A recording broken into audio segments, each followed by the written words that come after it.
यह कल्पना ही भीतर से हिला देती है कि कोई इंसान या इंसानों का समूह किसी दूसरे इंसान का पहले हाथ काटे, फिर पैरों को काटे, फिर गर्दन काटे और उसके बाद उन टुकड़ों को जलाए।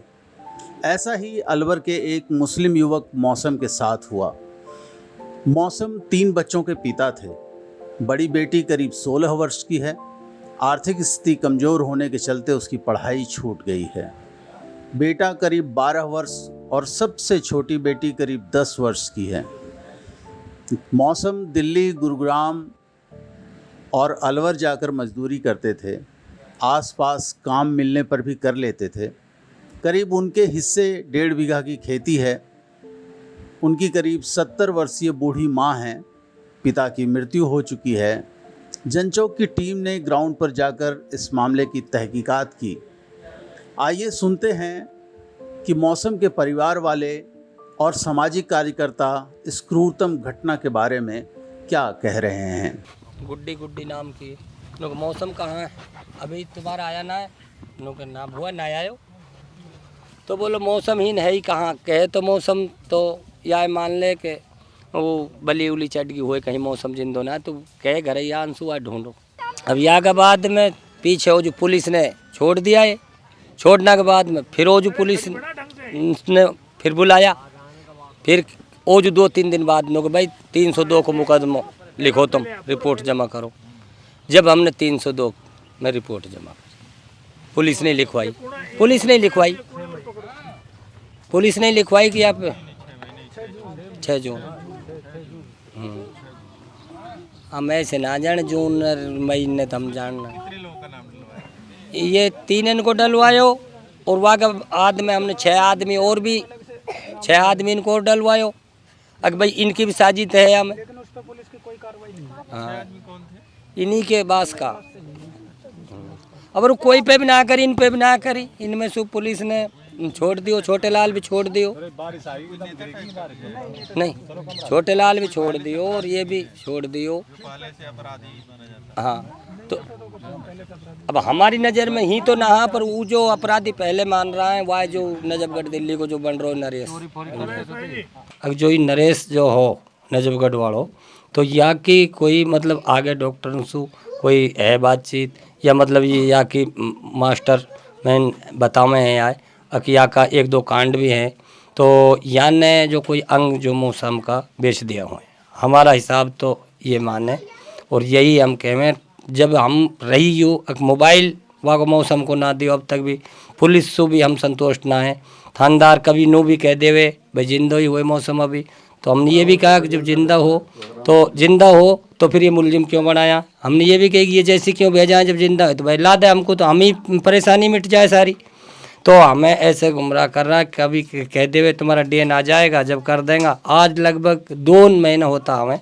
ये हमारे साहब हमारा 2 तारीख को बुला लिया कहीं से, ये डोम ये ककेरा डियाडे, हम चाय लो हेला दे रहा बेटा चाय पी ले, चाय भी नहीं पींदी साहब, ठाड़ से लेकर बुला के नहीं।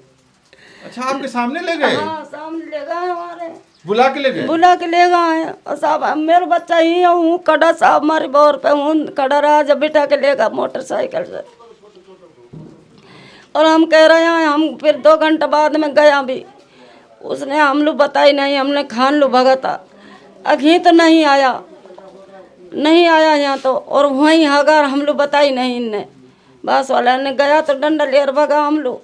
अच्छा डंडा लेके भगा दिया? भगा दिया हम। और आपको लगता था वही है?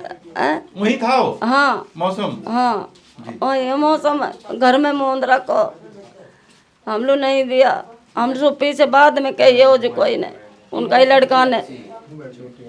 तो आपको तो उसी दिन शक हो गया होगा, शंका हो गया होगा?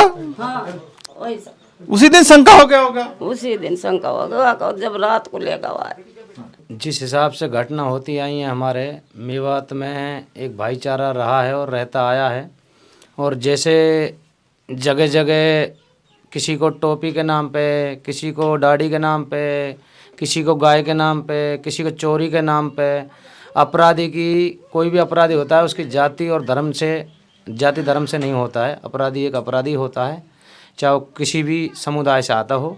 बाकी मेरे हिसाब से तो मेरे को लग रही है, जो मेरी सोच है, पुलिस चाहे कुछ भी बताए, ये जांच का विषय है। पुलिस अगर जांच तहकीकात से करे तो इसमें खुलासा काफ़ी राज खुलेंगे, पर्दे के पीछे कुछ और राज हैं जो हमारे हिसाब से लग रहा है। तो हमको तो ऐसा लग रहा है जैसे इसको लीपापोती करके पुलिस प्रशासन दबा रही है, या तो कोई इसमें राजनीतिक होए, या कोई नरेश बंजारा जो नजफगढ़ से बिलोंग करता है, या उसके पीछे कोई ऐसा आदमी का हाथ हो जो यहाँ पे माहौल ख़राब करने की, छत्तीस बिरादरी में जो भी अच्छा भाईचारा है उसको ख़राब करने की विचारधाराएं हों, उसकी सोच रहती है, मानसिकता रहती है काफ़ी लोगों की। मौसम के बारे में थोड़ा सा बता दूं कि मौसम को नरेश, छोटेलाल और सोहन ने कैसे बुलाया, टेलीफोन करके बुलाया या जो है बाइक भेजकर उनको बुला कर ले गए, फिर रात को वापस नहीं आए, 15-20 दिन तक उसको तलाश करते रहे, वो तसल्ली देते रहे। फिर जब उनको सब लोगों ने मिलकर पूछा तो इधर उधर की बातें करते रहे। फिर पुलिस के बीच में बात गई तो इन्होंने गुमशुदगी की रिपोर्ट की, और बाद में जब लगा के इसको कत्ल किया है, पुलिस ने बताया इन्होंने मारा है, तो 302 का मुकदमा दर्ज हुआ। अब जो है उसमें एक बात तो ये है कि उसको एक अकेला सोहन ने मारा है या उसके साथ 2, 5, 10 आदमी और हैं मारने वाले। ये कोई दुश्मनी कहीं नज़र नहीं आती दूर दूर तक भी, फिर उसको क्यों मार दिया। और जबकि सोहन और मौसम दोनों दोस्त हैं, मुझे तो ये लगता नहीं कि दोस्त अपने दोस्त के ऊपर कुल्हाड़ी चला दे, ये समझ से बाहर है। एक सवाल तो मेरा ये है कि जो मैं पिछले समय से देख रहा हूँ, पहले पहलू खां का हुआ, फिर अकबर का हुआ, इस तरह अभी नासिर और उसका भी हुआ, तो मुझे लगा कि ये जो आपस में एक विवाद खड़ा किया है, इस विवाद से कैसे बचा जाए, हम सब मिलकर कैसे रहें, एक दूसरे के नज़दीक कैसे रहें। मैंने एक वैसे भी एक बनाया था कि ताकि मुसलमान और सिख को एक मंच पर लाया जाए, क्योंकि मैं मानता हूँ कि सिख मुसलमान और हिंदू के बीच में कड़ी का काम करता है, और मैं ये सोचता था कि शायद ये एक रास्ता बने कि हम सब मिलजुल कर रहें। पर जो आज मैंने जिस गांव में आपकी बात कर रहे हैं, हम उस गांव में गए, उस लोगों से मिले, उनसे बातचीत की, तो मुझे वो पहलू खां वाली बात याद सामने आ गई, रकबर वाली बात याद आ गई। मुझे ये लगा कि शायद ये भी उसी रास्ते का है।